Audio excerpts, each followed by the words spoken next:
বাজারের পরোটার মতো যদি পরোটা বাসায় বানিয়ে নিই সফট এবং সিল্কি, তাহলে কেমন হয়? তো চলেন বানিয়ে নেওয়া যাক এত মজাদার পরোটা।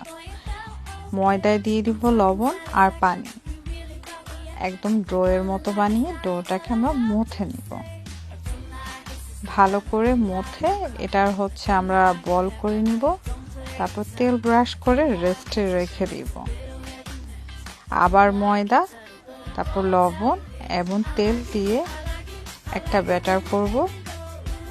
তারপর পরোটার শেপে বেলে ওই ব্যাটারটা এখানে উপর দিয়ে দিয়ে দিব।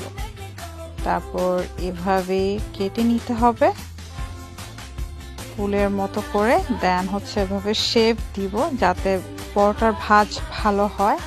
তো এভাবে রাউন্ড করে আবার পরোটার মতো বেলে তাওয়ায় তেল দিয়ে বা ফ্রাই প্যানে তেল দিয়ে পরোটাটা আমরা ভেজে নিব। ব্যাস হয়ে গিয়েছে একদম অতি সাধারণ পরোটা, খুবই সফট।